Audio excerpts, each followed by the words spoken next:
L'intégration directe a été déjà vue. Maintenant, on va voir les intégrations un peu plus compliquées. C'est-à-dire, si je prends la fonction sinus x, par exemple, l'intégrale de sinus x, on sait que ça donne directement moins cos de x, plus une constante évidemment. Maintenant, si la variable x est modifiée et que je mets une fonction à l'intérieur, donc imaginons qu'au lieu de sinus x, on a sinus 4x plus 5, comment faire pour l'intégrer?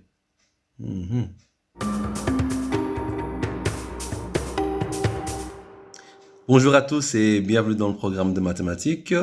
Aujourd'hui, nous allons voir un programme de 6e secondaire et le thème sera la manière donc d'intégrer avec un changement de variable ou tout simplement l'intégration avec changement de variable.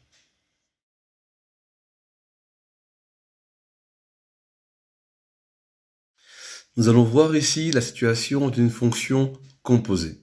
C'est-à-dire, si je prends une fonction simple comme la fonction cosinus x, donc on sait que l'intégrale de cosinus x dx me donne sin x plus c, où le c, on sait que c'est une constante qui appartient à R.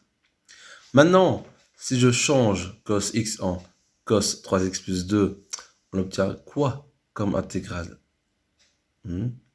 Comment faire ça? On regarde la différence entre cos x et cos 3x plus 2, c'est bien le 3x plus 2, évidemment. Ce 3x plus 2, on va l'expliciter de manière différente. C'est-à-dire qu'on va faire ce qu'on appelle une pause. Nous allons poser 3x plus 2 qui va être égal à une lettre plus simple. Une lettre qui va être égale à, ici, un petit u. Pourquoi? Parce qu'on va revenir alors à une variable simple comme si on avait une variable x.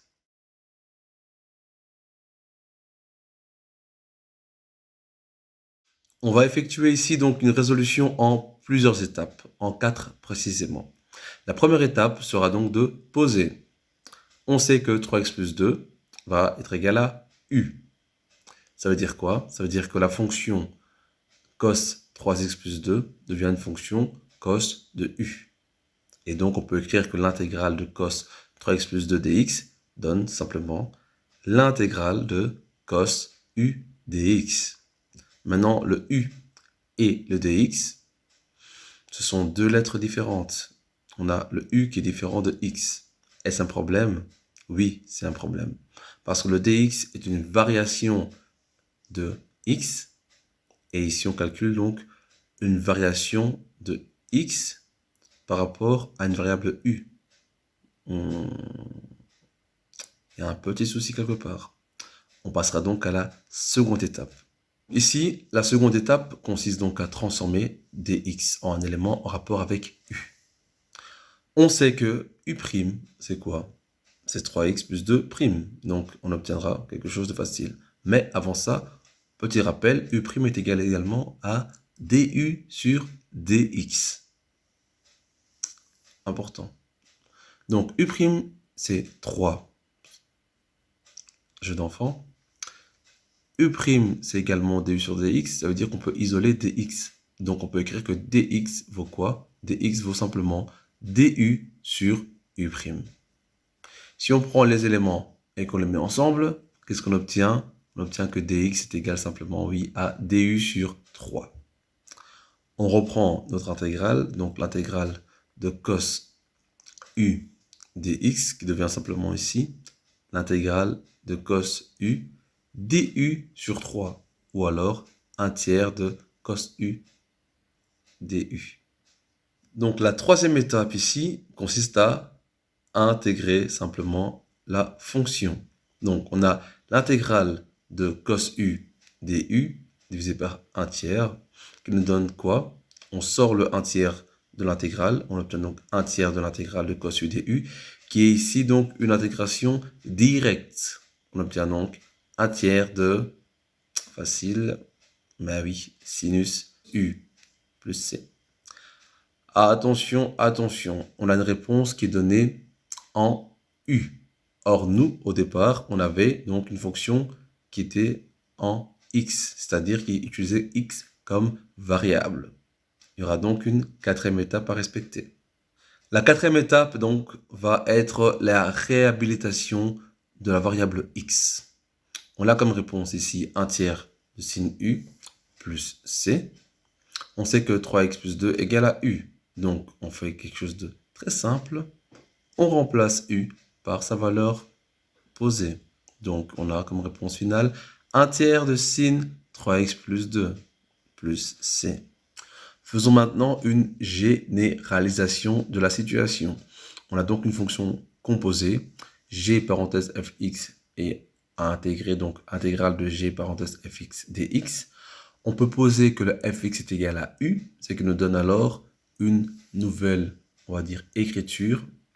On a donc l'intégrale de gu dx. Encore une fois, le u et le x ne sont pas compatibles. Donc le dx est à modifier. On sait que u' sera égal à du sur dx. Ce qui nous donne alors que dx va être égal à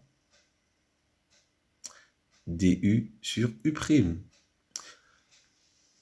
On va maintenant donc transformer l'intégrale de gu dx en l'intégrale de gu du sur u'. Voilà, maintenant vous savez faire l'intégrale avec un changement de variable. Voici donc ici un exercice final, l'intégrale de 4x plus 5 au cube dx. Nous voyons ici qu'on a affaire à une fonction composée. Le 4x plus 5 est donc ici imbriqué dans la fonction x cube. On peut alors écrire 4x plus 5 de manière simplifiée. Donc 4x plus 5 est égal à u. Première étape, donc, c'est de poser. On peut alors écrire l'intégrale de 4x plus 5 au cube dx sous la forme l'intégrale de u au cube dx. Mais attention, la variable u n'est pas compatible avec la différentielle dx. Il faudra donc transformer le dx en du. Dans la seconde étape, nous savons que 4x plus 5 est égal à u et qu'il faut donc trouver la dérivée u'.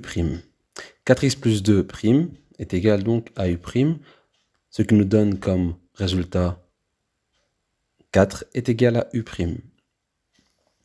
D'un autre côté, u' est égal à du sur dx, ce qui revient à dire que dx est égal à du sur u'. Les deux éléments mis ensemble nous donnent dx qui est égal donc à du sur 4. L'étape 2 nous a permis d'écrire ici que l'intégrale de 4x plus 5 au cube dx peut prendre la forme de l'intégrale u au cube sur 4 du. À nous maintenant de passer à l'étape 3 et de résoudre justement l'intégrale par rapport à la variable u.